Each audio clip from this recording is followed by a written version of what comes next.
Hello friends, Gayatri క్రియేషన్కు స్వాగతం. ఈరోజు మనం పంచతంత్ర కథల్లోని మిత్రభేదం, మిత్రలాభం, కాకాలోకియం, లబ్ధ ప్రణాశం గురించి చెప్పేసుకున్నాం. ఇప్పుడు 5వ భాగమైన అసమీష కారత్వం గురించి చెప్పుకోబోతున్నాం. అంటే ఇది పరవస్తు చిన్నయేశ్వరి గారు విగ్రహం అని చెప్పారనమాట. అసమీషకారిత్వంలో ఇది మొదటి భాగం. కానీ ముందు వెనక ఆలోచించకుండా తొందరపడి ఏదో చేసి తర్వాత తాపీగా పశ్చాత్తాపపడరాదు. మంగళి మునులు కథ నుంచి అందరూ గుణపాఠం నేర్చుకోవచ్చు అన్నాడు విష్ణు శర్మ. ఆ కథ ఏమిటి అని రాజకుమారులు అడగగా విష్ణు శర్మ ఇలా చెప్పాడు. పాటలీపుత్రం అనే నగరంలో మణిభద్రుడనే గొప్ప వర్తకుడు ఉండేవాడు. అతను దానధర్మాల కింద, మత కార్యకలాపాల కింద, ఇంటి ఖర్చుల కింద లక్షలు ఖర్చు పెట్టేవాడు. కళింగపట్టణం, కాయల్, కోర్కె లాంటి రేవులలో అతని వర్తకం భారీగా జరిగేది. అతని నౌకలు బంగాళాఖాతం దాటి వెళ్ళేవి. ఒకసారి అతని నౌకలన్నీ బంగాళా సముద్రంలో ఉండగా ఆ సముద్రంలో తీవ్రమైన ఉప్పెన వచ్చి ఒక్క నౌక దక్కకుండా అన్నీ మునిగిపోయినాయి. మణిభద్రుడు పూర్తిగా చితికిపోయాడు. కోటీశ్వరుడు కాస్త బికారి అయినాడు. అప్పటిదాకా అతని కటాక్షం కోసం పాకులాడిన ధనికులు అతనికేసి చూడటం మానేశారు. అతన్ని కులవిందులకు ఆహ్వానించడం మానేశారు. పైపెచ్చు అతని భార్య అంతులేని అవమానాలకు గురి కావలసి వచ్చింది. ఉదారమైన అతని మనసు విచారంతో నిండిపోయింది. అతని భార్య ఒకప్పుడు సమస్త సౌఖ్యాలతో ఓలలాడిన వారే. వారికి దరిద్రం మరింత దుర్భరంగా తోచింది. అతను స్వయంగా కష్టాలు సహించగలిగిన తన భార్య దారిద్ర్య బాధలకు గురి అవుతుంటే సహించలేకపోయాడు. ఆమె అమిత ఖరీదైన చీనాంబరాలు ధరించేది. రోజు అంతులేని దాన ధర్మాలు చేసేది. అన్ని ఋతువుల్లోనూ ఆమె తట్టల కొద్దీ పూలు లభ్యంగా ఉండేవి. ఇప్పుడు ఇవేవీ లభ్యమయ్యే మార్గం లేక ఆమె నిర్బంధంలో పెట్టిన ఏనుగులాగా బాధపడసాగింది. తన భర్తను ఉత్సాహపరచటానికి గాను ఆమె తన బాధలు ఇతరులకు తెలియకుండా కప్పిపుచ్చటానికి చేసే వ్యర్థ ప్రయత్నాలు మరింత జాలి పుట్టేవిగా ఉండేవి. ఒక రాత్రి తన భార్య ఏదో ఇంటి పనిలో నిమగ్నమై ఉండగా మణిభద్రుడు కటిక మంచం మీద పడుకొని ఇలా ఆలోచించాడు. దారిద్ర్యం ఏమైనది? సజ్జత్వం కానీ, సౌశీల్యం కానీ, సహనం కానీ, సాధుతత్వం కానీ, కులీనత కానీ దరిద్రుడిలో రాణించవు. మానము, దర్పము, విజ్ఞానము, అందము, వివేకము దారిద్ర్యంతో తుడిచిపెట్టుకుపోతాయి. ఏ రోజుకు ఆ రోజు ఎలా గడుస్తుందా అన్న ఆవేదనలో ఎంత తెలివిగలవాడి తెలివైనా సరే గడ్డకట్టుకుపోతుంది. ఒక ధనికుడి సామీప్యంలో 1000 మంది దరిద్రులు ఉండవచ్చు. కానీ ధనికుడు తెలిసినట్టుగా లోకానికి దరిద్రులు తెలియరు. ప్రపంచానికి ధనం తప్ప మరేది పట్టదు. దరిద్రుడు చేస్తే నేరమయ్యేది ధనికుడు చేస్తే కాదు. కానీ నాకు ఈ జన్మ వల్ల ప్రయోజనం ఏమిటి? నేను రేపు దూరంగా అరణ్యంలోకి వెళ్ళి ఉరి పోసుకొని ఆత్మహత్య చేసుకుంటాను. నా శవాన్ని చూసి ఆవేదన పడే అవసరం నా ప్రియ భార్యకు ఉండదు. ధన సంపాదనకై ఏ దేశాంతరమో వెళ్ళిపోయా అనుకుంటుంది. ఆ విధంగా ఆమెకు వైధవ్యం తాలూకు అగజాట్లు కూడా తప్పుతాయి. ఆమె తన పుట్టింటికి వెళ్ళి సుఖంగా జీవించవచ్చు. కానీ నేను ఉండగా ఆమె ఈ పని చేయదు. నేను లేకపోతే ఆమె వెళ్ళక తప్పదు అనుకున్నాడు. ఇలా అనుకుని మణిభద్రుడు నిద్రపోయాడు. ఆ రాత్రి అతనికి ఒక వింత కల వచ్చింది.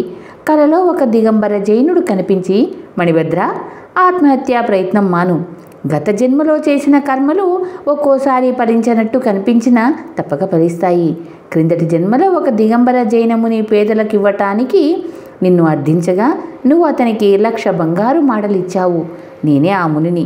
నీ వద్ద తీసుకున్న ఆ బంగారం మూలంగా నేను కౌపీనం పొంది దాన్ని ఎవరికీ ఇవ్వక పూర్వంలాగా దైవాన్ని, ధర్మాన్ని తలవక బంగారాన్నే చూసి మురిసిపోసాగాను.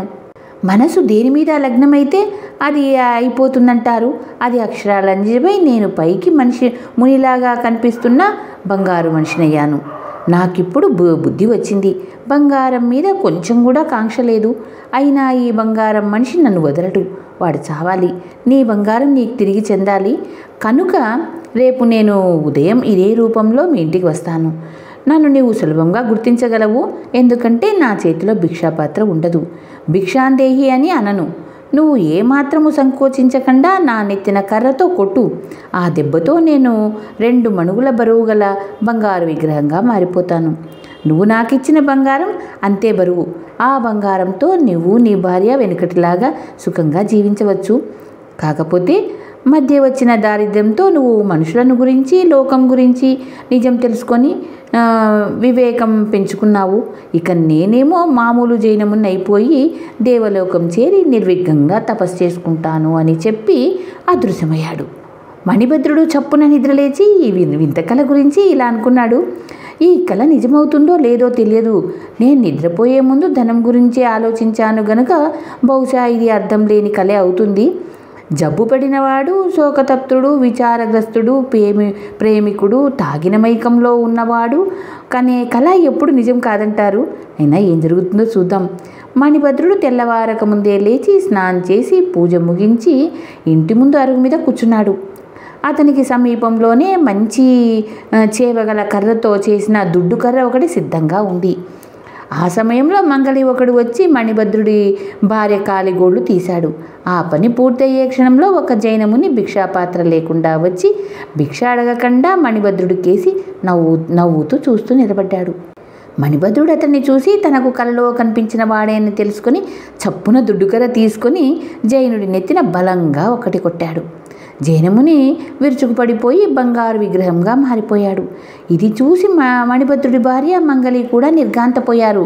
మణిభద్రుడు ఆనంద బాష్పాలు రాలుస్తూ తన భార్య సహాయంతో ఆ బంగారు విగ్రహాన్ని లోపలికి చేర్చి ఆ విగ్రహం నుంచి ఒక చిన్న వేలు నరికి మంగలికిచ్చి, ఒరే బాబు, దీనితో వినోదం జరుపుకో, కానీ ఈ సంగతి మాత్రం ఎవరికీ చెప్పకు అన్నాడు. మంగలి తాను చూసినది ఎవరికీ చెప్పనని మణిభద్రుడికి ప్రమాణం చేసి వెళ్ళిపోయాడు. వెళుతూ దారిలో వాడు ఇలా అనుకున్నాడు. దిగంబర జైనుడి నెత్తి మీద చేవకరతో కుట్టితే బంగారు విగ్రహంగా మారతాడన్నది కళ్ళారా చూశాను. ఈ సంగతి ముందే తెలియక ఎంత బుద్ధి తక్కువ వాణ్ణి అయ్యాను.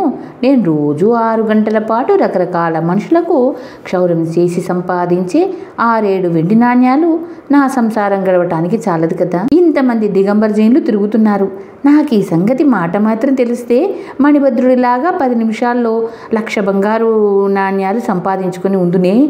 డబ్బు చేయటంలో వైశ్యుడికి మంగలికి సాటి రాడంటే అందులో అబద్ధమేముంది? ఉన్నట్లుండి మనుషులు లక్షాధికారులు ఎట్లా అవుతారా అని ఆశ్చర్యపడి అదంతా వారి తెలివితేటలు, వ్యాపార దక్షత కాబోలు అనుకునేవాణ్ణి.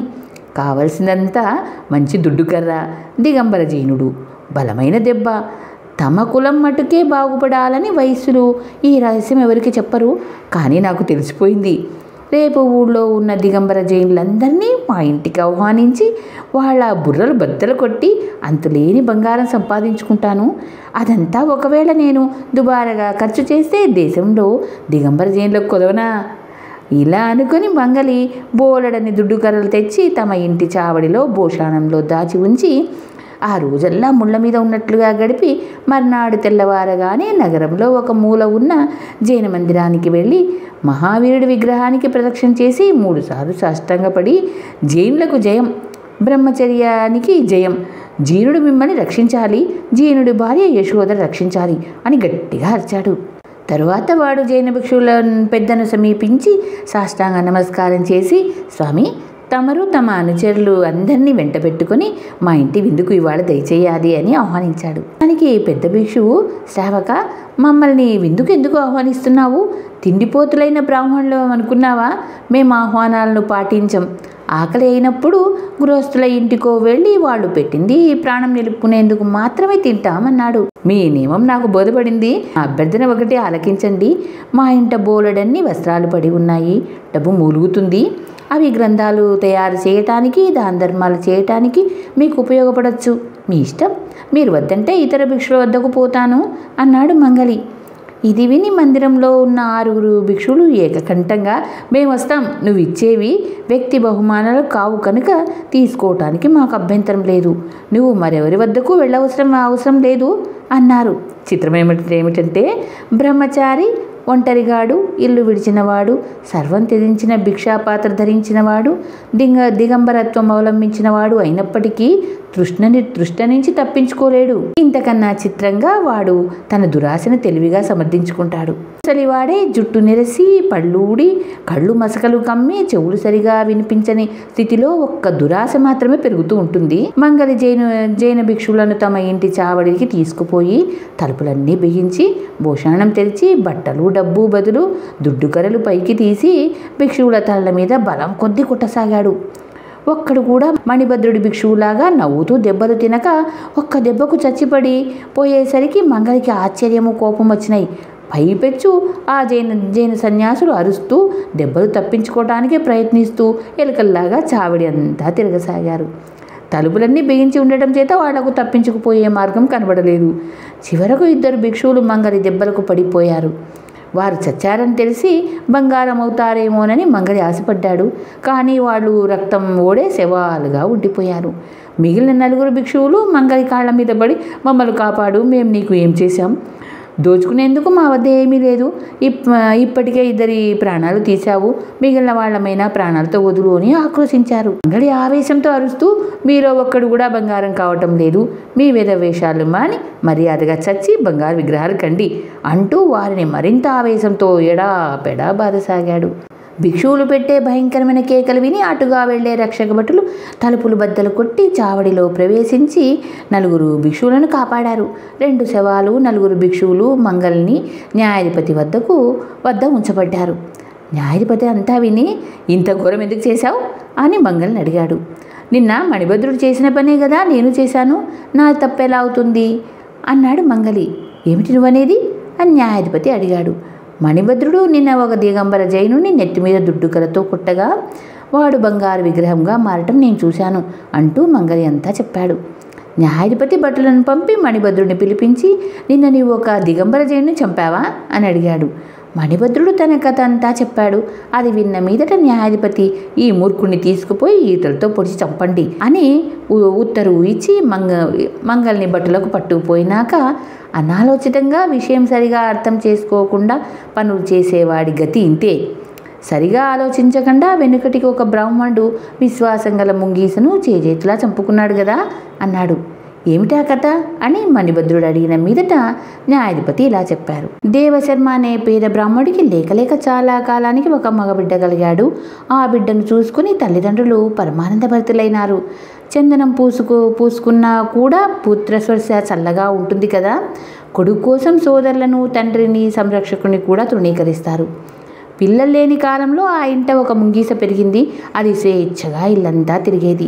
అది వరకు దాన్ని తమ బిడ్డలాగా చూసుకున్న బ్రాహ్మణ దంపతులు ఇప్పుడు అది తమ శిశువుకు ఏం కీడు చేసిపోతుందోనని భయపడసాగారు. తమ బిడ్డను గురించి వారి కల మితిమీరిన ఆందోళన ఈ భయానికి కారణం.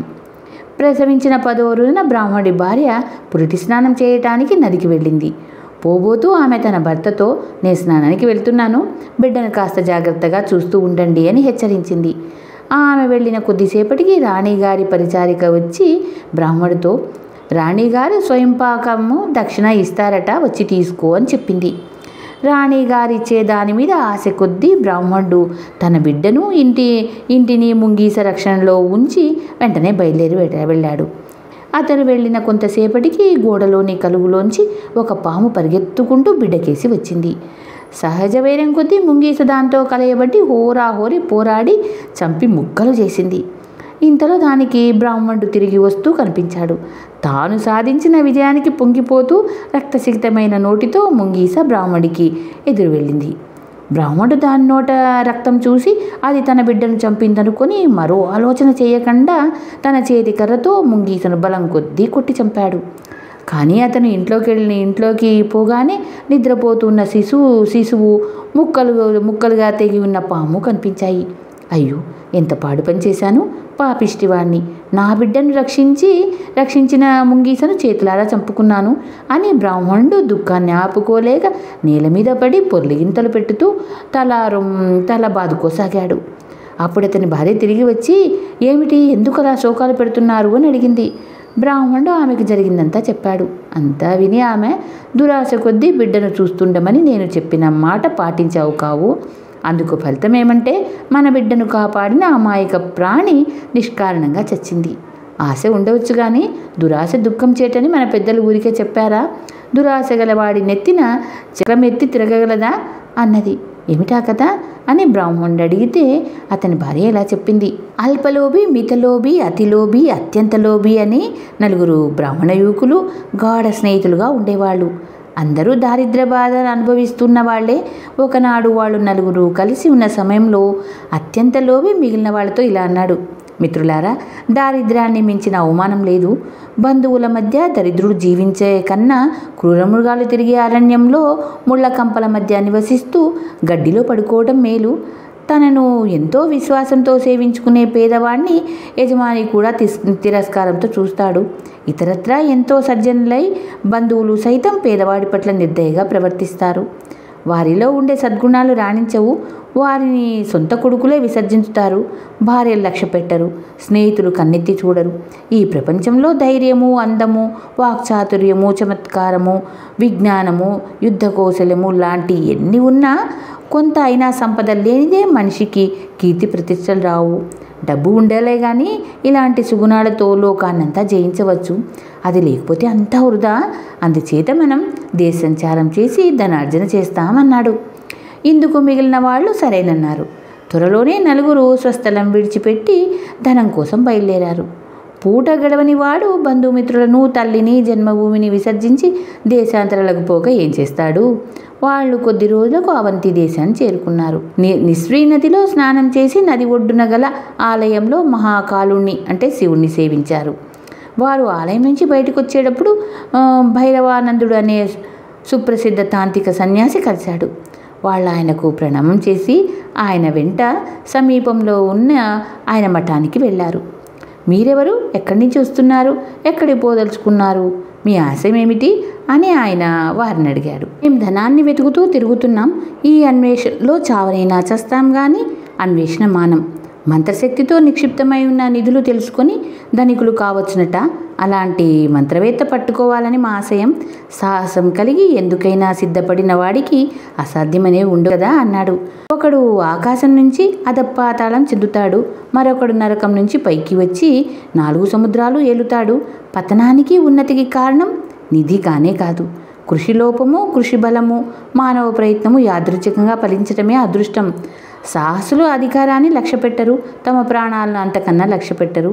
వారి దుస్సహనం మహా ఉదాత్తమైంది. ఈ ప్రపంచంలో అమితంగా శ్రమించకుండా ఏ సుఖము లభ్యం కాదు. నారాయణుడు లక్ష్మిని పొందటానికి చేతులు బొబ్బలెక్కేలా సముద్రాన్ని మదించాడు. శ్రమించని వాడి సంపద ఆరంభిస్తుంది.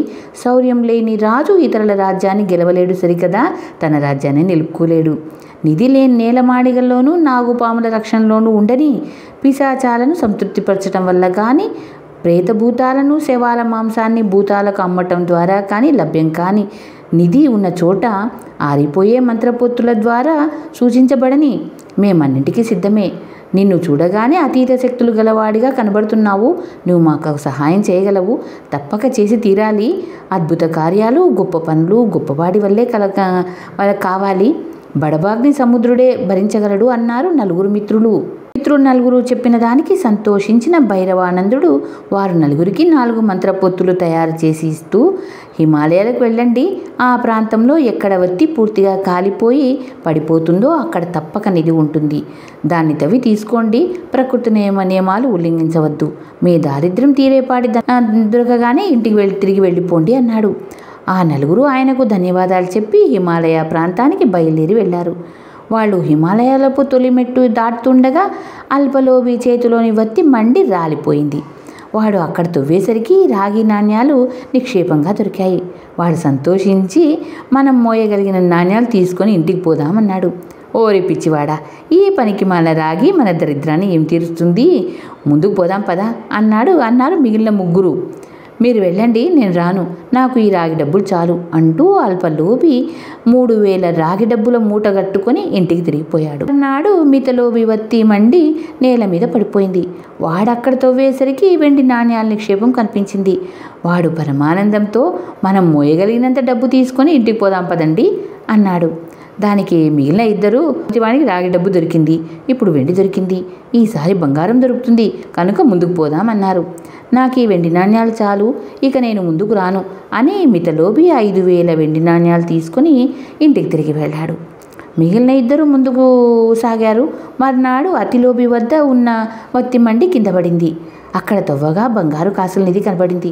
మనం వీటిని మోయగలిగినని పట్టుకు తీసుకొని పోదాం, ఇంటికి పోదాం అన్నాడు అతిలోబి ఆనందం చెంది. దానికి అత్యంత లోబి, ఓరి మూర్ఖుడా, మొదట రాగి, తర్వాత వెండి, ఇప్పుడు బంగారం. ఈసారి దొరికే నిధిలో వజ్రవైడూర్యాలు, నవరత్నాలు ఉంటాయి.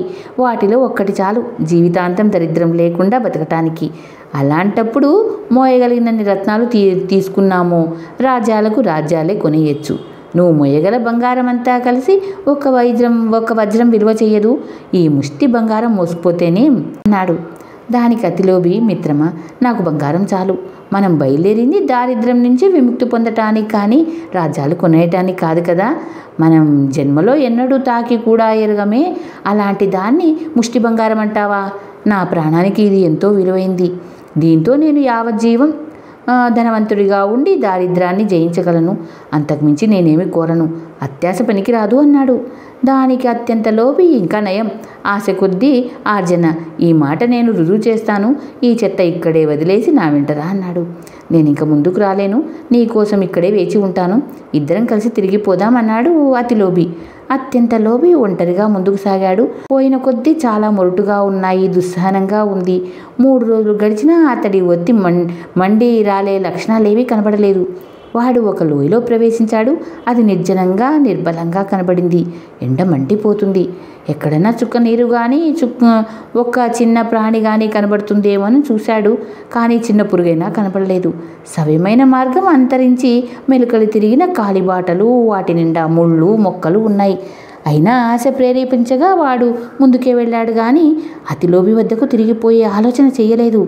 బంగారంతో తృప్తి పడదాం లేమన్న ఆలోచన వాడికి అస్సలు కలగలేదు. పోగా ఒక పల్లపు ప్రాంతం వచ్చింది. దాని చుట్టూ కొండలు కోనలు ఉన్నాయి. అక్కడ ఒక మనిషి ఉన్నాడు. వాడి తల మీద ఒక చక్రం తిరుగుతూ వాడి రక్తాన్ని మదిస్తుంది. వాడి ముఖమంతా రక్తం ఓడుతూ వాడి శరీరం మీద కారుతుంది. అత్యంత లోబి ఆ మనిషి సమీపించి, అయ్యా, నువ్వెవరు?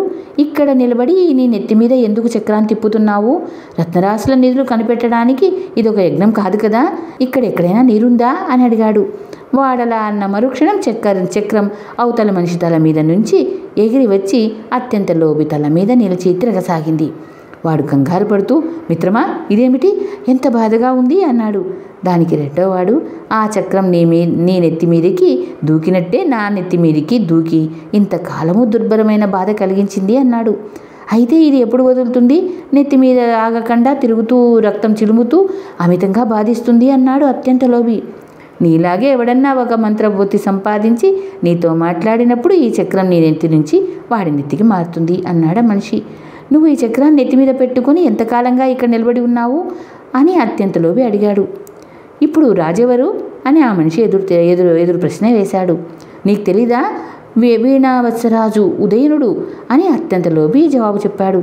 నేను ఎంతకాలం ఇక్కడ నిలబడి ఉన్నానో చెప్పలేను, కానీ రాముడు రాజుగా ఉండగా నేను దారిద్ర్య బాధకు తట్టుకోలేక నీలాగే ఒక మంత్రపొత్తి చేత పట్టుకుని వచ్చాను. దురాశతో నేను సుఖంగా జీవితాంతం సరిపడే దాంతో తృప్తిపడక నా మిత్రులను దాటి ముందుకు వచ్చి ఇక్కడ ఒక మనిషిని చూశాను. వాడి నెత్తిన ఈ చక్రం మదిస్తుంది. నేను వాడిని ఎందుకు ఉన్నావని ఎక్కడన్నా నీరుందా అని అడిగాను.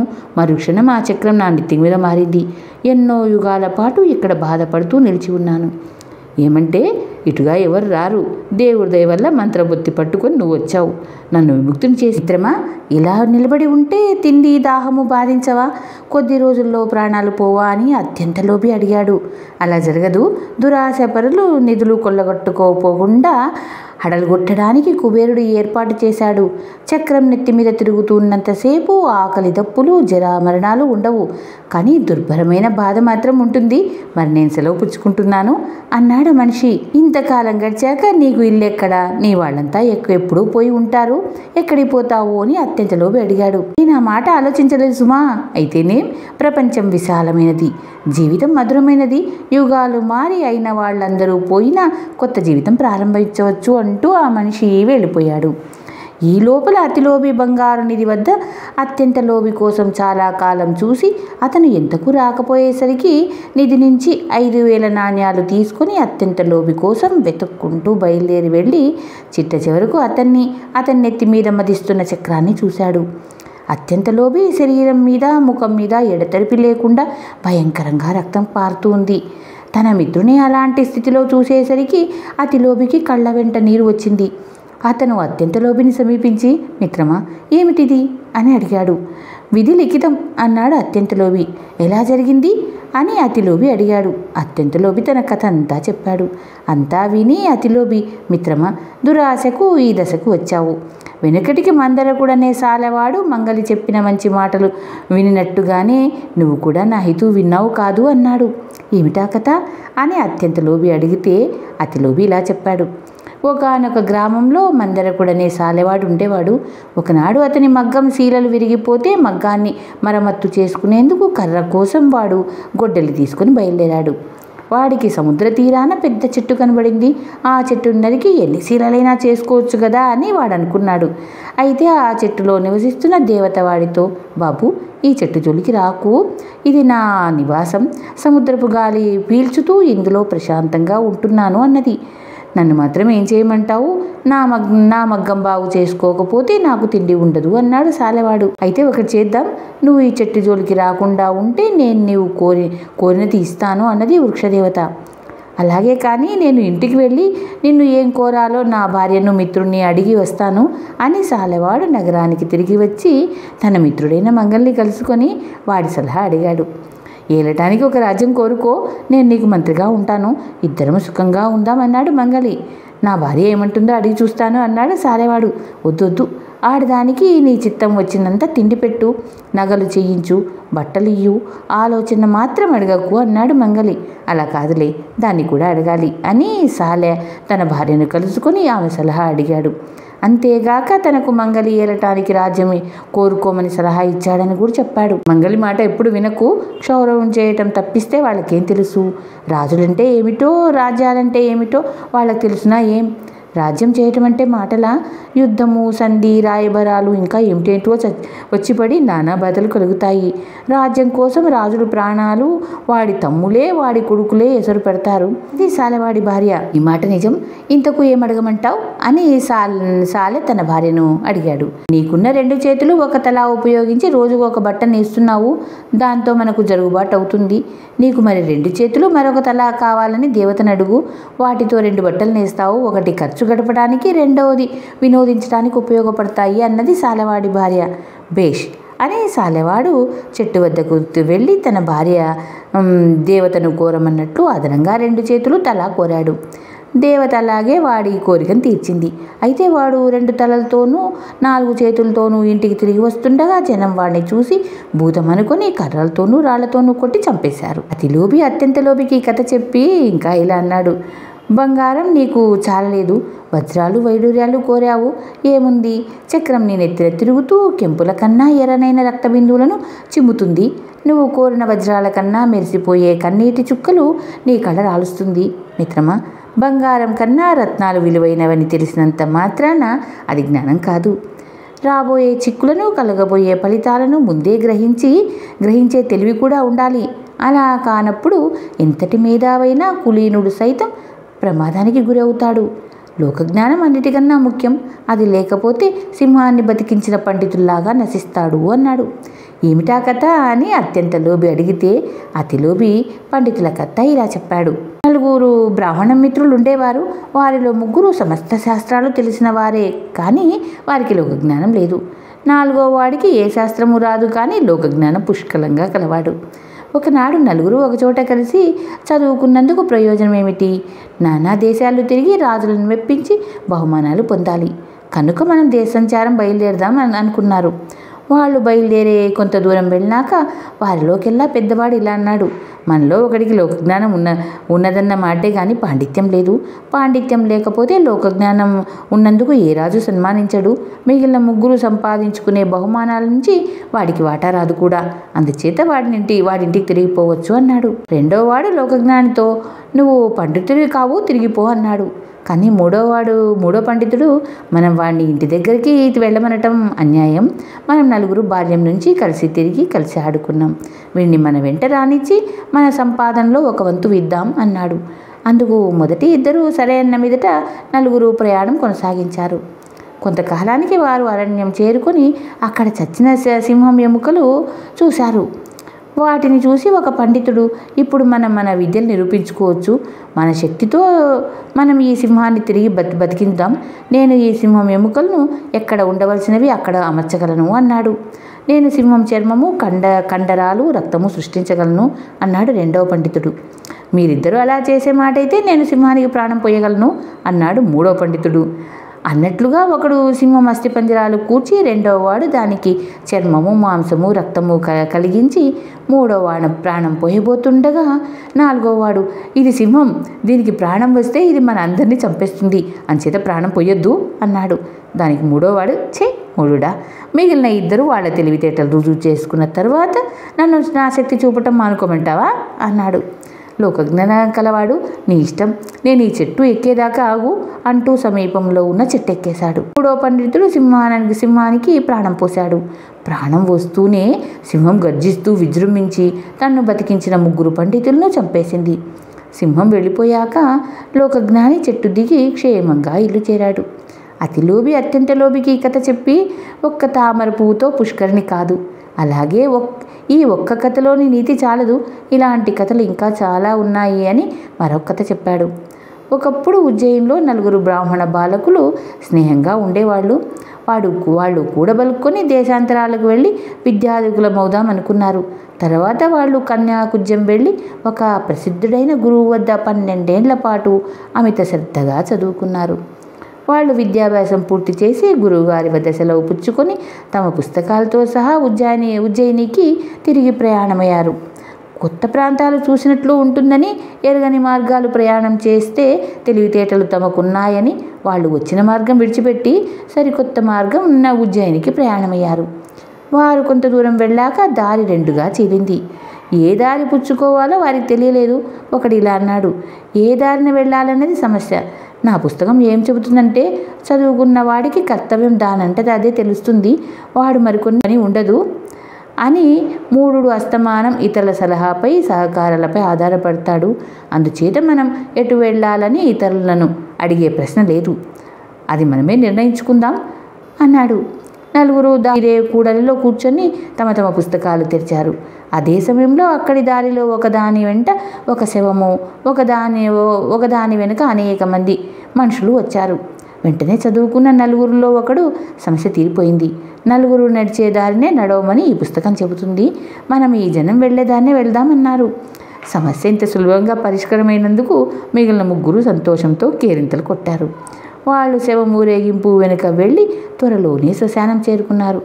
దారి అక్కడ ఆగిపోయింది. విద్యావంతులు చితికి కొంత దూరంగా నిలబడి ఇప్పుడు ఏం చేయాలి అనుకున్నారు. అక్కడే ఒక గాడిద కూడా నిలబడి ఉండటం వారికి కనబడింది.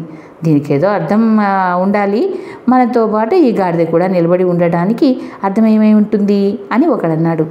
వెంటనే మరొకడు పుస్తకం తీసి చూసి, నాకు తెలిసింది, ఈ గాడిద మన మిత్రుడు, రాజద్వారే శ్మశానేచ అని నా పుస్తకంలో ఉంది, అంచేత మనం ఈ గాడిదను స్నేహపూర్వకంగా పలకరిద్దామన్నాడు. ఒకడు వెళ్ళి గాడిద కంఠాన్ని ఆప్యాయంగా కౌగలించుకున్నాడు. ఇంకొకడు గాడిదను ముద్దు పెట్టుకున్నాడు. మరొకడు దాని పాదాలు కడిగాడు. నాలుగో వాడు బహుకాల దర్శనం అని ఆనంద బాష్పాలు రాల్చాడు. వాళ్ళని చూసి శవంతో వచ్చిన వాళ్ళు అంత విషాదంలోనూ విరగబడి నవ్వారు. అంతలో ఒక వెంట అటుగా పరిగెత్తుకుంటూ వచ్చింది. దీని అర్థం ఏమై ఉంటుంది అని ఒక విద్వాంసుడు అడిగాడు. నా పుస్తకంలో ఏముందంటే, ఇది పరిగెత్తుకుంటూ వచ్చింది కనుక ఈ ఒంట ధర్మమై ఉండాలి అన్నాడు మరొకడు. మూడోవాడు, ఇష్టధర్మేణ యోజతే అని నా పుస్తకంలో ఉంది, అంటే మనకిష్టమైన దాన్ని ధర్మంతో సంధించాలి, కనుక మనం గాడిదను ఒంటెను కలిపి కట్టుదామన్నాడు. నలుగురు కలిసి అతి కష్టం మీద గాడిదను ఒంటెను ఒక తాడుతో కలిపి కట్టి చాలా తన్నులు తిన్నారు. శ్మశానంలో ఉన్న వాళ్ళంతా పగలబడి నవ్వారు. ఆ తర్వాత చదువుకున్న మూడులు 2 జంతువులను కలిపి నడిపించడానికి ప్రయత్నిస్తే అవి కదల్లేదు. అందుచేత పండితులు తమ గురువు ఎప్పుడూ చెబుతుండినట్లు గాడిదను నడిపించటానికి 2 దెబ్బలేశారు. అది ఒండ్ర పెట్టసాగింది. ఒంటె కూడా బెదిరిపోయి అరవసాగింది. వీటి అరుపులు విని గాడిద యజమాని అయిన చాకలి, ఒంటె యజమాని అయిన వర్తకుడు వచ్చి పరిస్థితి అర్థం చేసుకుని దుడ్డుకర్రలతో నలుగురిని చావబాదారు. పండితులు నలుగురు దూరంగా పారిపోయారు. మనల్ని ఆ ఇద్దరూ కొట్టారు కదా, వాళ్ళ ఉద్దేశం ఏమై ఉంటుంది అన్నాడు ఒక పండితుడు రొప్పుతూ. వాళ్ళు మూర్ఖులు, పండితుల చర్యలు వాళ్ళకు అర్థం కావు అన్నాడు మరొకడు. వాళ్ళు కొంత దూరం వెళ్ళేసరికి ఒక లోతైన నది వచ్చింది. దాని నిండా తుంగ ఉంది. నది మధ్యలో ఒక ఆకు కొట్టుకొస్తుంది. అది చూసి ఒక పండితుడు నదిలోనికి దూకి మెడలోతు వరకు కూరుకుపోయి బయటకు రాలేకపోయాడు. అప్పుడు మరో పండితుడు తన పుస్తకం తీసి కొంచెం ఒక శ్లోకం చదివి మొత్తం పోయే స్థితిలో బుద్ధివంతుడు సగమైనా దక్కించుకుంటాడు అని చెప్పి ఉంది కనుక తుంగ మధ్య కూరుకుపోయిన వాడి తల నరికి తీసుకున్నాడు. ఆ తల మాట్లాడలేదని గ్రహించి దాన్ని వదిలేసి నది దాటలేక మరో దిక్కుగా బయలుదేరి ఇంకొక గ్రామం చేరారు. వాళ్ళు వీరు పండితులుగా కనిపించేసరికి 3 గృహస్థులు 3ని వేరువేరుగా తమ ఇళ్లకు భోజనానికి పిలిచారు. మొదటి పండితుడికి తాళ్ళుగా ఉండే పేణిని నేతిలో వేయించి వడ్డించారు. అది చూసి ఆ మూఢుడు పోగులు నాశనం కలిగిస్తాయి అనుకుని విస్తరి ముందు నుంచి వెళ్ళిపోయాడు. రెండవ వాడికి విస్తట్లో మండకాలు అనే అట్ల లాంటివి వడ్డించారు. వాటిని చూసి ఆ మూఢుడు మరీ వెడల్పుగా ఉన్నాయి, చిరాయువు కలిగించవచ్చు అనుకుని లేచి వెళ్ళిపోయాడు. మూడో వాడికి గారెలు వడ్డించారు. వాడు వాటిలో చిల్లులు చూసి చిల్లుల వల్ల అనేక అనర్థాలు అనుకొని భోజనం మానేసి వెళ్ళిపోయాడు. ఈ విధంగా పండితులని ముందు గౌరవం పొందిన వాళ్ళు లోకజ్ఞానం లేని మూఢులు కావటాన నవ్వుల పాలయ్యారు. అత్యంత లోబి ఈ కథ విని, నువ్వు చెప్పింది నిజమే, కానీ నన్ను అడిగితే మనుషులు బాగుపడటానికి చెడిపోవటానికి కారణం పాండిత్యం కాదు, లోకజ్ఞానం కాదంటాను. బొత్తిగా నిస్సహాయాలు దిక్కులేని వాళ్ళు తరచూ దేవుడి కటాక్షంతో మనగలుగుతారు. అత్యంత బలశాలులు, రక్షణ గలవారు అకస్మాత్తుగా దైవోపహరులు అవుతారు. నట్టడవిలో చావటం కోసం వదిలిపెట్టబడిన మనిషి దేవుడి దయ ఉంటే బతుకుతాడు. కానీ అన్ని సౌకర్యాలు గలవాడు దేవుడి అనుగ్రహం లేక ఇంటనే చచ్చిపోతాడు. సహస్రబుద్ధి, శతబుద్ధి, ఏకబుద్ధి అనే వాళ్ళ కథ తన కన్నా మేధావులైన ఇద్దరు నశించగా ఏకబుద్ధి తేరుకోవటం నేను చెప్పేదానికి మంచి నిదర్శనం కాదా? ఈ ప్రపంచంలో మనిషి ప్రారంధాన్ని నిర్ణయించేది విధి, అంతేగాని దురాశ, ప్రపంచ జ్ఞానం లోపించడం కాదు అన్నది. అతి లోబి ఆ కథ ఏమిటని అడగగా అత్యంత లోబి ఇలా చెప్పాడు. ఒక కొలంలో సహస్రబుద్ధి, శతబుద్ధి అని 2 చేపలుండేవి. అందులోనే ఏకబుద్ధి అనే కప్ప ఆ చేపలతో సఖ్యంగా ఉండేది. అవి ప్రతిరోజు సాయంకాలం ఒడ్డున కలుసుకొని కబుర్లు చెప్పుకొని తిరిగి నీటిలోనికి వెళ్ళిపోయేవి. ఒక సాయంకాలం 3 మాట్లాడుతుండగా కొందరు పల్లెకారులు వాళ్ళ చేత పట్టుకుని అటుగా వచ్చారు. వాళ్ళు కొలను కేసి చూసి, ఇందులో నీరు తగ్గిపోయింది, చేపలు దండిగా ఉన్నాయి కనుక మనం రేపు ఉదయం వచ్చి పట్టుకుందాం అని నిశ్చయించుకుని వెళ్ళిపోయారు. పిడుగుపాటు లాంటి ఈ మాట విని 3 మిత్రులు కర్తవ్యం గురించి చర్చించాయి. సహస్రబుద్ధి, శతబుద్ధి మనం ఏం చేయాలి? ఇక్కడి నుంచి పారిపోవాలా, ఇక్కడే ఉండిపోవాలా అని కప్పనడిగింది. సహస్రబుద్ధి నవ్వి, మిత్రమా, మాటలకు బెరవకు. పాములు, దుర్మార్గులు చేసే ఆలోచనలు ఎప్పుడు ఫలించవు. కనుకనే ప్రపంచం నడుస్తుంది. ఈ పల్లెకాలు రేపు ఉదయం రాకనే పోవచ్చు. ఒకవేళ వచ్చినా నేను నా బుద్ధి చాతుర్యంతో నన్ను రక్షించుకొని నిన్ను కూడా రక్షించగలను. నీటిలో ఎన్ని రకాల సంచరించవచ్చునో నాకు పూర్తిగా తెలుసు అన్నది. శతబుద్ధి ఈ మాటలకు హర్షిస్తూ, సహస్రబుద్ధి చక్కగా చెప్పింది. బుద్ధిశాలులకు ప్రపంచంలో అసాధ్యమంటూ ఏదీ లేదు. అస్త్రధారులైన నందులను చాణక్యుడు తన బుద్ధి కుశలతో నిర్మూలించాడు కాదా? గాలి, సూర్యుడు చొరబడలేని చోట కూడా బుద్ధి చొచ్చుకుని పోతుంది. అందుచేత మనం ఈ పల్లెకారుల మాటలు విని మన జన్మస్థలము, మన తాత ముత్తాతల స్థావరము అయిన ఈ కొలను విడిచిపెట్టి పోరాదు. జన్మస్థలంలో ఉంటే సౌఖ్యం కొద్దిపాటిదే అయినా స్వర్గ సౌఖ్యాలు దానికి సరికావని పెద్దలు చెప్పరా? మనం ఈ కొలను విడిచిపోనవసరం లేదు. నేను నా తెలివితో నేను కాపాడుతాను అన్నది. దాని కప్ప, మిత్రులారా, నేను కేవలం ఏకబుద్ధిని. నా బుద్ధి నన్ను ఇక్కడ నుంచి వెంటనే పారిపోమ్మంటుంది. నేను నా భార్యతో సహా ఇవాళే ఇంకో కొలను పోతాను అన్నది. మరునాడు ఉదయం పల్లెకారులు వచ్చి వలలు పన్ని మడుగులోని చేపలన్నింటినీ పట్టారు. చేపలతో పాటు తాబేళ్లు, కప్పలు, ఎండ్రలు, ఇతర జలచరాలు వాళ్లకు దొరికాయి. సహస్రబుద్ధి, శతబుద్ధి తమ భార్యలతో సహా తప్పించుకోవటానికి తమ నేర్పునంతా ఉపయోగించి ఎన్ని రకాల కదిలినా లాభం లేకపోయింది. పల్లెకాళ్ళు తమకు దొరికిన వాటితో తృప్తిపడి మధ్యాహ్నం దాటి ఇళ్లకు బయలుదేరారు. బరువుగా ఉన్న కారణం చేత శతబుద్ధిని ఒక పల్లెకారు తన భుజానికి ఎత్తుకున్నాడు. సహస్రబుద్ధిని ఒక తాడుకు వేలాడగట్టి 2 పల్లెకారులు మోసుకుంటూ వెళ్ళారు. ఏకబుద్ధి తన కొత్త స్థావరం వద్ద నుంచి ఆ పల్లెకారు పోతుండడం చూసి తన భార్యతో, చూసావా ప్రియా, సహస్రబుద్ధిని శతబుద్ధిని మనుషులు మోసుకుపోతుంటే ఏకబుద్ధిని నేను నిశ్చితగా జలక్రీడలాడుతున్నాను అన్నది. సహస్రబుద్ధి, శతబుద్ధి, ఏకబుద్ధిల కథ విని అతిలోభి, నువ్వు చెప్పింది నిజం కాదు, ఇందులో విధి నిర్ణయం ఏమీ లేదు. ఏకబుద్ధి లోకజ్ఞానం కలది కనుక బతికి బయటపడింది. మిగిలిన 2 అలాంటి జ్ఞానం లేకపోయింది. అంతేకాక దురాశ వల్ల కలిగే దుష్ఫలితాలు కోతి ప్రతీకారం అన్న కథలో స్పష్టమవుతాయి అని ఆ కథ ఇలా చెప్పాడు. ఒకప్పుడు చంద్రుడు అనే రాజు ఉండేవాడు. అతని కుమారులకు కోతులతో ఆడుకోవడం అంటే చాలా సరదా. అందుచేత వాళ్ళు తినుబండరాలు ఇచ్చి అనేక కోతులను రాజప్రసాదాలను చేర్చారు. కోతులు తిండి బాగా మెక్కి కొవ్వు పట్టి రాజభవనం ఆవరణలో బాగా అలవాటు పడ్డాయి. వాటికి నాయకుడైన ముసలి కోతి బృహస్పతి, చాణక్యుడు లాంటి రాజనీతి కోవిదుడు, రచనలు క్షుణ్ణంగా చదివిన, వైద్యము పశువైద్యం కూడా నేర్చినవాడు. రాజుగారి ఆవరణలో ఒక గొర్రె పొట్టేళ్ల మంద కూడా ఉంది. వాటి మీద చిన్నపిల్లలు సవారీ చేసేవాళ్ళు. వాటిలో ఒక గొర్రె పొట్టేలు తిండిపోతూ అది అవకాశం దొరికినప్పుడల్లా వంటశాలలో జరబడి అక్కడ ఉన్నదంతా తినేసేది. వంటవాళ్ళు మండిపడి చేతికి ఏది దొరికితే అది పెట్టి దాన్ని కొట్టేవాళ్ళు. వంటకట్టెలైనా సరే, కుండ అయినా సరే, కంచుపాత్ర అయినా సరే.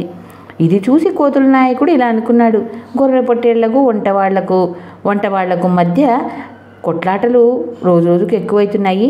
దీని మధ్య కోతులకు అపాయం ఉంది. ఈ పొట్టేళ్ళు వంటకాలంటే వాడికి చాలా ఇష్టం. అది చూసి వంటవాళ్ళు మండిపడి ఏది పడితే అది తీసుకొని దాన్ని కొడుతున్నారు. యాదృచ్ఛికంగా వాళ్ళ చేతికి మండే కట్టె దొరకవచ్చు.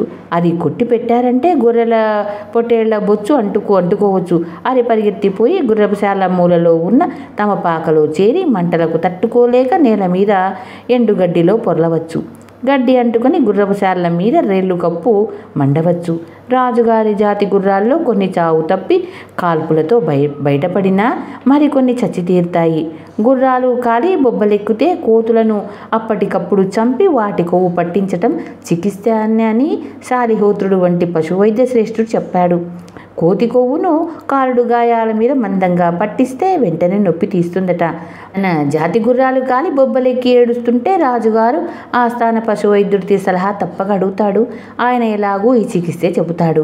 రాజుగారికి గుర్రాలు ఎక్కువగానే కోతులంటే ఏం లక్ష్యం. ఆయన కోతులన్నింటినీ చంపి తగినంత కోతి కొవ్వును తీయించి గుర్రాలన్నింటినీ చికిత్స చేయిస్తాడు. ఇదంతా తప్పక జరిగి తీరుతుంది. అందుచేత నా కోతులను రక్షించుకోవటం నా విధి. అందుకు తగిన చర్యలు ముందుగానే తీసుకోవడం మంచిది అనుకుంది. అది తన కోతులన్నింటినీ సమావేశపరిచి వాటికి రానున్న ఆపద వివరించి చెప్పింది. చివరకు అది కోతులతో ఇలా హెచ్చరించింది, పొట్టేళ్లకు వంటవాళ్లకు మధ్య సాగుతున్న కొట్లాట నేను చెప్పినట్లు మనకు ప్రమాదకరం. 4 కాలాల పాటు బతకదలిచిన వాళ్ళు సంఘర్షణ పడే వాళ్ల మధ్య ఉండరాదు. సంఘర్షణతో పచ్చని రాజ్యాలు బగ్గుమంటాయి. దుష్ఫలితాలు దీర్ఘకాల స్నేహాలు కూడా తుడిచిపెడతాయి. కాని పనులు ఎంతటి కీర్తికైనా కళంకం తెస్తాయి. అందుచేత నేను అనేది ఏమిటంటే ఆపద వచ్చి పడకముందే మనం మన అరణ్యాలకు తిరిగిపోదామన్నది. కోతులు ఈ హితవు మాట విని నవ్వాయి. అవి తమ నాయకుడితో ఇలా అన్నాయి, నీకు ముసల్తనం వచ్చి బుద్ధి పెడతలు పట్టింది. అందుకనే ఏవేవో ఆపదలు ఊహించుకొని అర్థం లేని సలహాలు ఇస్తున్నావు. స్వర్గం లాంటి ఈ ప్రదేశాన్ని ఎన్నటికీ వదిలిపెట్టం.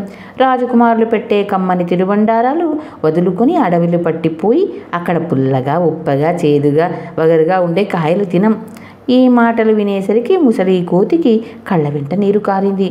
అది ఇలా అనేది, మూడులారా ఈ సుఖాలు ఇవ్వవని గ్రహించలేకుండా ఉన్నారు. ఈ కమ్మని తినుబండారాలే మీ ప్రాణాలకు కటిక విషమవుతాయి. నా కళ్ళ ఎదుట మీరు నాశనం కావటం నేను చూడలేను. నేను ఇప్పుడే అడవికి పోతాను. స్నేహితుడు ధైర్యము తమ ఇళ్లలో శత్రువులు ప్రవేశించటము, తమ దేశాన్ని పరాయవాడు కొల్లగొట్టడము, తమ కుటుంబాలు నాశనం కావటము కళ్ళ చూడని వాడు ధన్యుడంటారు. ఇలా అని ముసలికోతి ఒంటరిగా అడవికి వెళ్ళిపోయింది. అది వెళ్ళిపోయిన కొద్ది రోజులకు పోటేలు దాని అలవాటు ప్రకారం వంట ఇంట ప్రవేశించి రాజుగారి కోసం ప్రత్యేకంగా తయారు చేసిన వంటకాలు తినసాగింది. ఇంకా వంట పూర్తి కాను కూడా కాలేదు. పొయ్యి మీద ఉన్న ఇంకా పాత్రలో పదార్థాలు ఉడుకుతున్నాయి. వంట వాళ్లకు పట్టరాని ఆగ్రహం వచ్చింది. వాళ్ళు చేతికి ఏమీ అందకపోయేసరికి మండుతున్న కట్టె తీసి పోటేలు 4 చరుపులు చరిచారు. దాని వీపు మీద బొచ్చు అంటుకుంది. అది బాధతో అరుస్తూ వెళ్ళి గుర్రపుశాలలోని ఎండుగడ్డి మీద పడి దొర్లి బాధ నివారణ చూసింది. గడ్డి అంటుకొని గుర్రపుశాల యావత్తు తగలబడింది. కొన్ని గుర్రాలు చచ్చిపోయాయి, కొన్నింటికి కళ్ళు పోయినాయి. నౌకర్లు కొన్ని గుర్రాలను అతి కష్టం మీద కాపాడగలిగారు. అయితే అవి కూడా ఒళ్ళంతా కాలి బాధతో సకిలిస్తూ ఆవరణంతా పరిగెత్తసాగాయి. గుర్రాలంటే ఎంతో ప్రేమగల రాజు వచ్చి వాటి దీనస్థితి చూసి ఎంతగానో బాధపడ్డాడు. ఆయన ఆస్థాన పశువైద్యుని పిలిపించి ఈ గుర్రాల బాధ నివారణకు మంచి చికిత్స ఏమిటి అని అడిగాడు. వైద్యుడు గ్రంథాలు తిరగవేసి, మహారాజా, పశువైద్యానికి పితామహుడైన శాలిహోత్రుడు ఇలా చెప్తున్నాడు. అప్పుడు చంపిన కోతుల కొవ్వును గుర్రాల బొబ్బలకు పట్టించినట్లయితే సూర్యోదయం కాగానే చీకటికి విచ్చుకుపోయినట్లు బాధ తొలగిపోతుందట. అందుచేత వెంటనే చికిత్స చేద్దామన్నాడు. ఆవరణలో ఉన్న కోతులన్నింటినీ వెంటనే చంపమని రాజు ఉత్తర్వు ఇచ్చాడు. నౌకర్లు తిరుబండారాలు ఇచ్చే మిషన్ మీద కోతులన్నిటిని చేర్చి వాటిని పట్టుకొని చంపేసి వాటి కొవ్వు తీసి గుర్రాల గాయాలకు పట్టించారు. తన వారంతా చచ్చిన సంగతి ముసలికోతికి ఒక కాకి కబురు చెప్పగా విని దుఃఖంతో కుప్పకూలిపోయింది. చచ్చిన కోతులలో ఆ ముసలికోతి సంతానము, వాటి సంతానము, దాయాదులు, ఇతర బంధువులందరూ ఉన్నారు. ముసలికోతి చాలాసేపు దుఃఖించి, ఆనాడు అవి నా మాట వినక ఈ గతికి వచ్చాయి. దుర్మార్గుడైన రాజు మీద నేను ఎలా పగ తీర్చుకోవాలి? తన వంశానికి జరిగిన అన్యాయాన్ని పిరికితనం వల్ల కానీ స్వార్థతము వల్ల కానీ సహించేవాడు పరమహీనుడని చెబుతారు.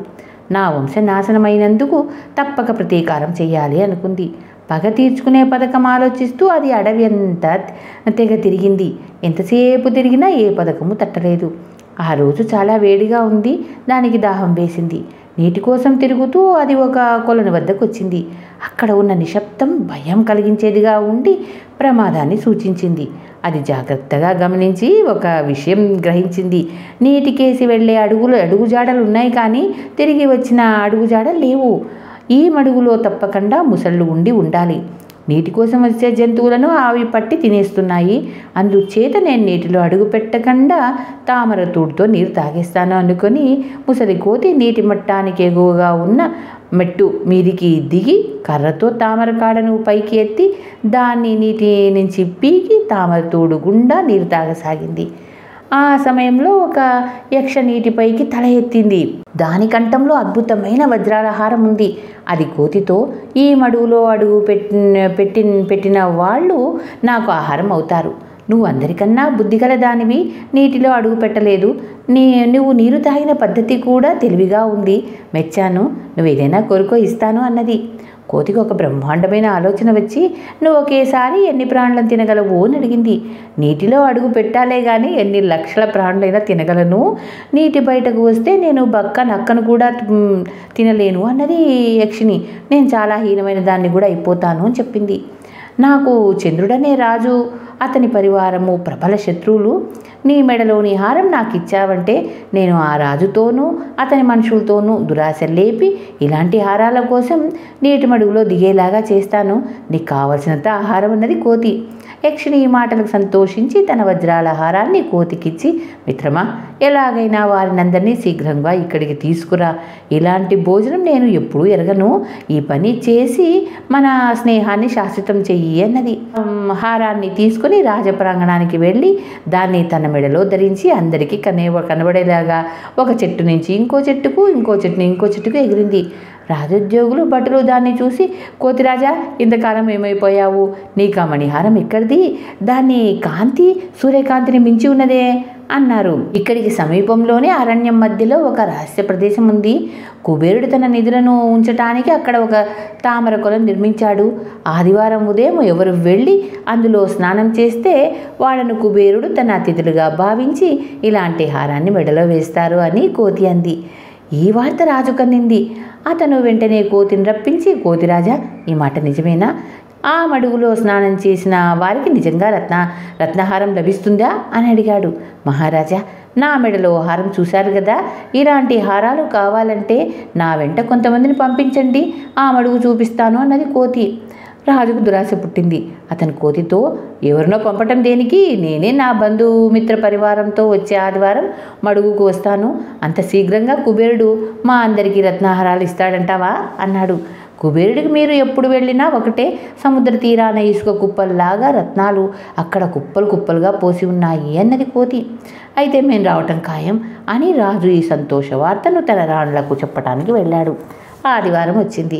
ఇంకా తూర్పు తెల్లవారకనే రాజు, రాణులు, రాజద్రోగులు, ఆస్థాన పశువుల వైద్యులు, నగర పౌరులందరితో సహా బయలుదేరాడు. ముసలికోతి రాజుగారి ఒడిలో కూర్చుంది. ఇద్దరు పల్లకిలో ప్రయాణం చేశారు. దురాశాదేవి, నీకు నమస్కారం. నీ ప్రేరణ చేత ధనవంతులు సైతం పూర్తిగా మతిమాలిన పనులు చేస్తారు. దాటరాని ఎడారుల్లో ప్రవేశిస్తారు. 100 బంగారు మాడలు గలవాడు 1000 కోరుతాడు, 1000 గలవాడు 1,00,000 కోరుతాడు, 1,00,000 గలవాడు రాజ్యం కోరుతాడు, రాజ్యం గలవాడు ప్రపంచాధిత్యం కోరుతాడు.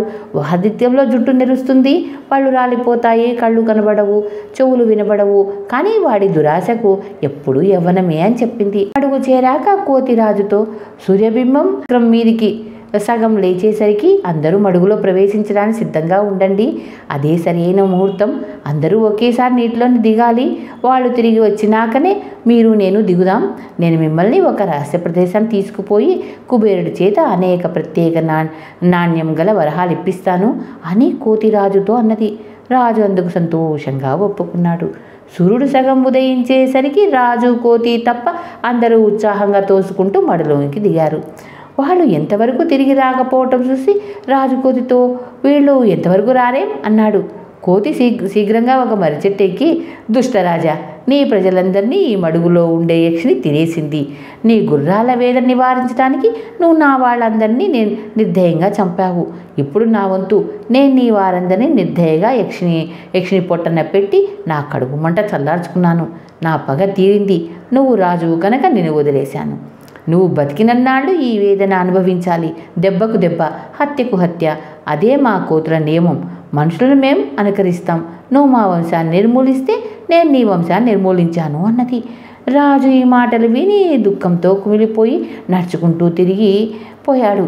రాజు వెళ్ళాక యక్షి మడుగులో నుంచి పైకి లేచి కోతితో, మంచి పని చేశావు కోతి, నువ్వు నీ శత్రువును హతమార్చావు, రత్నహారం సంపాదించావు, మిత్రుని సంపాదించుకున్నావు అన్నది. కోతి సంతోషంగా అరణ్యంలోనికి తిరిగి వెళ్ళింది. పగ తీర్చుకున్న కోతి కథ విని అత్యంతలోపు ఇలా అన్నాడు. నీ మాట నిజమే.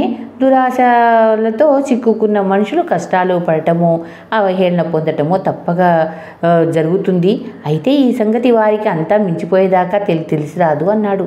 అలా అనకు మిత్రమా, నేను నిన్ను ముందే హెచ్చరించాను. అయినా నీవు గానం చేసిన గాడిదలాగా నా మాట ఏమాత్రం వినిపించుకున్నావు కావు అంటూ అతిలోపి గానం చేసిన గాడిద గురించి కథ ఇలా చెప్పాడు. ఒకప్పుడు ఉద్ధతం అనే గాడిద ఉండేది. అది పగలు తన యజమాని చాకలి బట్టలు మోసి రాత్రిపూట స్వేచ్ఛగా తిరిగేది. అది అలా పొలాల వెంట తిరుగుతూ ఒక నక్కతో స్నేహం చేసింది. అవి రెండు జతగా రాత్రివేళ ఒక దోస చేను ప్రవేశించి తెల్లవార్లు దోసకాయలు తిని తెల్లవారే వేళకు తమ నివాసాలకు వెళ్ళిపోయేవి. ఒక రాత్రి గాడిద దోసకాయలు తెగ తిని మదించి చేను మధ్య నిలబడి నక్కతో, అల్లుడు, వెన్నెల ఎంత ఉల్లాసకరంగా ఉందో చూడు, అందుకని నేను పాడబోతున్నాను. నీకు ఇష్టమైనది ఏ రాగం పాడమంటావో చెప్పు అన్నది. మామ, మనం చేస్తున్నది దొంగ పని. అలాంటి విషయాలు చర్చించి ఏం లాభం? జారులు చోరులు రహస్యంగా వ్యవహరించాలి. శ్వాసకోశ వ్యాధులు గలవాళ్ళు, నిద్రమత్తు గలవాళ్ళు దొంగతనానికి పనికిరారట. పైపెచ్చు నీ సంగీతం ఏమంత శ్రావ్యంగా ఉండకపోగా కర్ణ కఠోరంగా దూరంగా వినిపిస్తుంది. అది విని చేను కాపలావాడు నిద్రలేచి వచ్చి నిన్ను పట్టవచ్చు, చావగొట్టవచ్చు. అందుచేత నా మాట విని నీ పాట కచేరీ ఆలోచన వెంటనే కట్టిపెట్టి తినగలిగినన్ని దోసకాయలు తిను అన్నది. అందుకు గాడిద, నువ్వు అడవి ప్రాణివి, నీకు సంగీతం విలువ ఎలా తెలుస్తుంది? నీ మాటలను బట్టే ఆ మాట తెలుస్తుంది. ఆప్తుల మధ్య ఉండి శ్రవణాంధకరమైన సంగీతం వినేవారు చరితార్థులని చెబుతారు. ఈ స్వల్ప విషయం కూడా నీకు తెలియదు అన్నది. మామ, నీ మాట నిజమే కావచ్చు, కానీ నాకు నీ సంగీతం రాదే. కన్నకఠోరంగా ఓండ్ర పెట్టడమే నీకు తెలిసినది.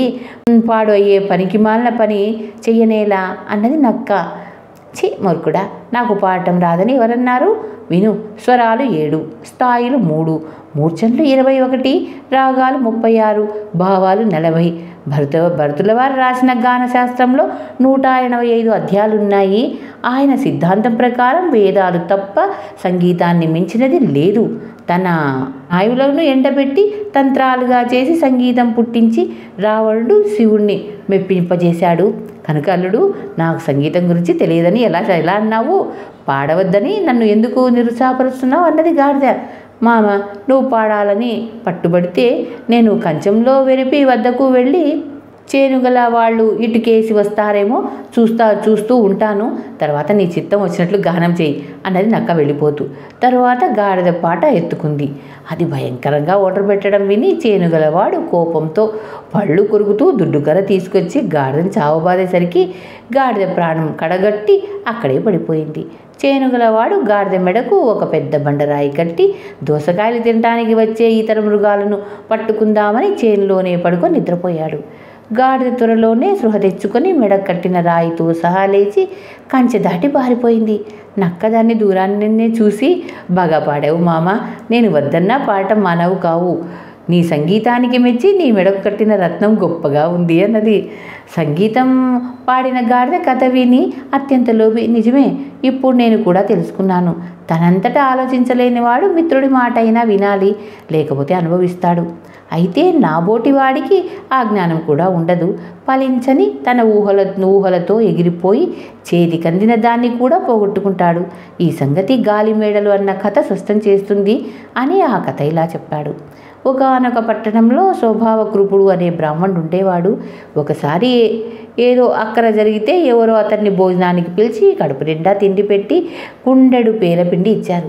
మిట్ట మధ్యాహ్నం వేళ ఇంటికి తిరిగి వస్తూ అతను ఒక మర్రి చెట్టు నీడను విశ్రమించి పిండి కుండను దిగువ ఉన్న కొమ్మకు కట్టి దాన్నే చూస్తుండగా చల్లగాలికి కొంచెం కురుకు పట్టింది. ఆ స్థితిలో అతను గాలిమేడలు ఇలా నిర్మించాడు. కరువు రావటమే జరిగితే ఎందుకు జరగకూడదు? ఈ కుండెడు పిండిని 100 వెండి కాసులకు అమ్ముతాను. ఆ డబ్బుతో 2 ఆడమేకలు కొనవచ్చు. 6 నెలలకోసారి అవి ఈనుతాయి. త్వరలోనే మేకల మంద తయారవుతుంది. వాటిలో కొన్నింటిని అమ్మి ఆవులను కొంటాను. ఆవులు ఏటా ఇంతాయి. కొన్ని ఆవులను దూడలను అమ్మి గేదెలను కొంటాను. గేదెల మంద తయారవుతుంది. కొన్ని గేదెలను అమ్మి ఆడగుర్రాలు కొంటాను. వాటికి పిల్లలు పుట్టి గుర్రాల మంద తయారవుతుంది. గుర్రాల అమ్మగా వచ్చిన బంగారంతో దివ్యమైన భవనం కట్టించి చుట్టూ అనేక గదుల మధ్యలో మండువా ఉండేలాగా చేస్తాను. నా వైభవం చూసి ఎవడో బ్రాహ్మణుడు అందమైన తన కూతుర్ని నాకిచ్చి కన్యాదానం చేస్తాడు. 10 నెలలకల్లా నా భార్య ఒక కొడుకును కంటుంది. వాడికి సోమశర్మ అని పేరు పెడతాను. అడుగుండే దశలో నేను పుస్తకం తీసుకొని అశ్వాల వెనక చదువుకుంటూ పోతాను. సోమశర్మ నన్ను చూసి తన తల్లి ఒడి నుంచి నాకేసి పాకుతూ రావటంతో గుర్రం గిట్టలకు దగ్గరగా వస్తాడు. నేను కోపంగా పిల్లవాడిని తీసుకో అని నా భార్య మీద అరుస్తాను. ఆమె ఇంటి చాకరిలో నిమగ్నమై ఉండి నా మాట వినిపించుకోదు. అప్పుడు నేను లేచి ఆమెను కోపడుతూ కర్రతో ఇలా కొట్టాను. బ్రాహ్మణుడు తన కర్రతో గట్టిగా కొట్టేసరికి కుండ కాస్త పగిలి 100 ముక్కలైపోయి అందులో ఉన్న పేలపిండి అంతా ఒలికిపోయింది. దానిలో కొంత భాగం బ్రాహ్మడి నెత్తి మీద భుజాల మీద పడింది. ధన్యవాదములు. తర్వాత కథ వచ్చే భాగంలో చెప్పుకుందామండి.